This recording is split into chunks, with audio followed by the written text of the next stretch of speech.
احنا كده يا حبايبي خلصنا بارت 1 من الليسن. في هنا بارت 2 معانا بيقول لي ellipse time. What is the meaning of ellipse time? The ellipse time is the duration from the start time and end time. يعني ايه؟ يعني لو انا جيت قلت لكم انا هبدأ السيشن معاكم الساعة 4 وهخلص السيشن معاكم الساعة 6. What is the ellipse time? أكيد فهمت إن ellipse time دي معناها الوقت اللي أنا قعدته قد إيه من الستارت تايم لحد الإند تايم، اللي هو ولنفترض هعمل، طبعا أنت بكل بساطة قلت لي ال4 لحد ال6 هتكون 2 hours، عشان أنا قعدت من الساعة 4 لحد الساعة 6 يبقى أنا قعدت 2 hours. يبقى أنا كده فهمت الإليبس تايم. طب هل هي بتيجي سهلة كده؟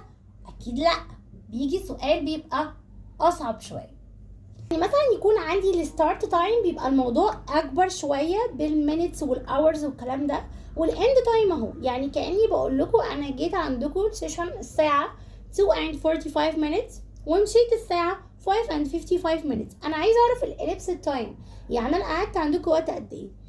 لازم نكون عارفين ان احنا عشان نجيب الاليبس تايم هجيب الاند تايم ماينس الستارت تايم. نفس الفكره اللي انا لسه كنت بقول لكم، لو انا جيت عندكم الساعه 4 ومشيت الساعه 6 كنت هتقول لي 6 ماينس 4 عشان تعرف ان انا قعدت كام ساعتين 2، يبقى 6 ماينس 4 equal 2. طيب هنا يبدا هنا يقول لي همسك الاند تايم وابدا اقول لهم دايما عندي الاند ماينس الستارت، تاني الاند ماينس الستارت.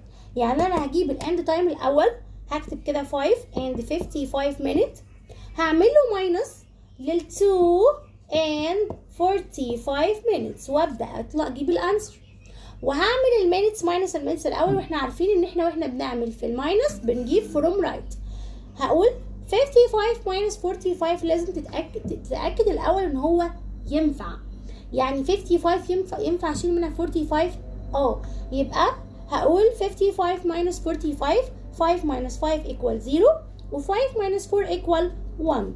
انا كده خلصت المينتس ويبقى 10 minutes. طيب الاورز 5 minus 2 equal 3، يبقى انا كده جبت الاليبس تايم اللي هي 3 hours and 10 minutes. ومن هنا جات لنا فكرة ان في اصلا في الليسن بلس وماينس للتايم، يعني احنا لازم نتدرب على الاديشن للتايم والماينس اللي هو السبتراكشن للتايم. يعني كمان في الوقت لازم نعرف ازاي نعمل البلس. انا هنا جايبه لكم اصعب حاجه او من اصعب الاسئله اللي بتيجي في البلس والماينس عشان تكونوا فاهمين الفكره الصعبه، فلما الفكره السهله تيجي هتبقى الموضوع بالنسبه لكم سهل. يعني مثلا هنا بيبقى السؤال عادي، ممكن يجيبهولي بالمنظر ده، وممكن ممكن يجيبهولي vertical و horizontal عادي بالشكل ده مثلا، واقول لك ده كده vertical، ممكن horizontal ممكن يكون نايم كده، فانت لازم تكون تعرف تعملهم ازاي. بس anyway انت هتعمل المينتس مع المينتس الاول، اوكي؟ طيب لو انا جيت قلت لكم 23 بلس 50 هعملها ازاي؟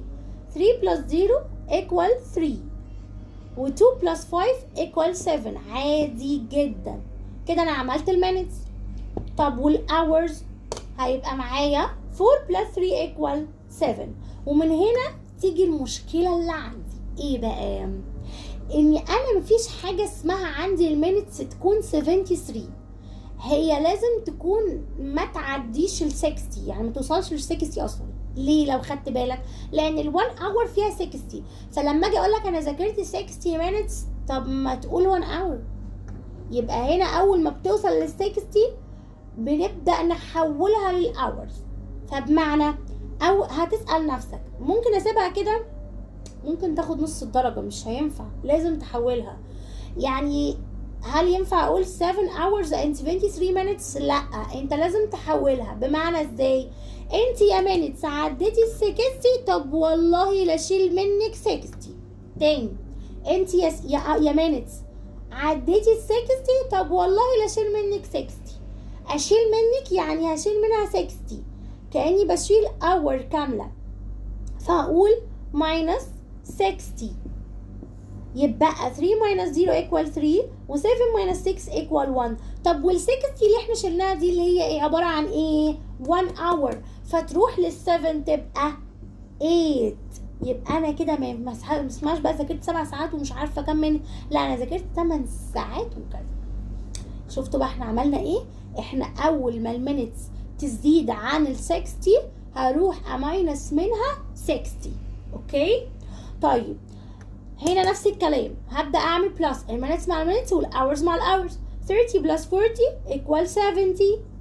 وهنا 3 بلس 4 equal 7. جيت ابص على المينتس، هو انت زايده عن 60؟ طب والله لا اشيل منك 60، يبقى هعمل ماينس 60 equal كام؟ 0 minus 0 equal 0 و 7 minus 6 equal 1. كده انا شلت 60 يعني 1 hour، وال 1 hour دي تروح على 7 تبقى ايه؟ سوري يا جماعه، هنا 5 plus 4 equal 9.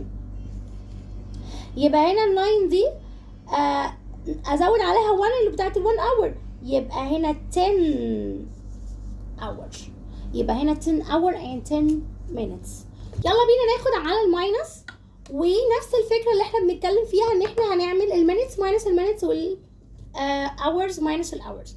برضو start with minutes، وهنا اقول ايه؟ 40 minus 10 عادي جدا طالما ال 40 ينفع اشيل منها 10. طبعا يبقى ال 40 minus 10 equal 30. يبقى هنا 30 minutes.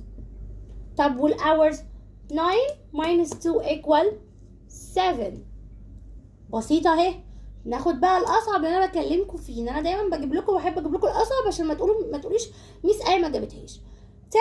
10 minus 30. هنا بقى المشكله ان انا هعمل minutes minus المينتس فتبقى 10 minus. هل ال 10 ينفع اشيل منها 30؟ لا. هعمل ايه بقى؟ هبدا ابورو من 7. بليز بورو مي 1. 1 ايه بقى؟ ما هو هنا مش 1 عاديه، ركزوا بقى في كلمتي. بورو مي ايه؟ 1. بس مش حاجه اسمها هنا 1. بورو مي 1 hour. بورو مي 1 ايه؟ hour. طب ال 1 hour هتدي المينت كام مينت؟ تاني اسمع بقى ايه؟ هاخد 1 hour اللي هي في نظر المينتس كام مينتس يعني؟ 60. يبقى انا استلفت هنا من 7 1 بقت 6، بس ال 1 راحت هناك ما بقتش 1، ده راحت هناك ب 60. يبقى احط على ال 10 60، فال 10 ما بقتش 10 بقت 70. خدتوا بالكم انا عملت ايه؟ زودت على ال 10 60 مينت اللي هي ال 1 اور اللي انا استلفتها. ومن هنا بقى السؤال سهل بقى. 70 minus 30. 0 minus 0 0 و 7 minus 3 4. يبقى 70 minus 30 40. و 6 minus 3 equal 3. Another example بيقول لي 10 and 22 minus 3 and 50 minutes. فجيت بصيت من minutes، هل 22 ينفع اشيل منها 50؟ can't be. يبقى انا هعمل ايه؟ borrow. please borrow me 1. بس 1 ايه؟ 1 hour. فالتن هتبقى 9. وال 22 هاخد بقى، يبقى ازود عليها ايه بقى؟ ما ازودش عليها 1 عاديه كده، هزود عليها 1 hour. فال 1 hour يعني كام minute؟ 60 minute. يبقى انا هزود على ال 22 60. طبعا هعمل بلس 60 هتبقى 82. خدنا بالنا؟ فبقت 82. خلاص يبقى ابدا اعمل ماينس عادي بقى. 82 minus 50 equal عادي 2 minus 0 equal 2 و 8 minus 5 equal 3. والhours 9 minus 3 equal 6. وبكده يا حبايبي نكون خلصنا كل الافكار بتاعت الليسون ده، واشوفكم على خير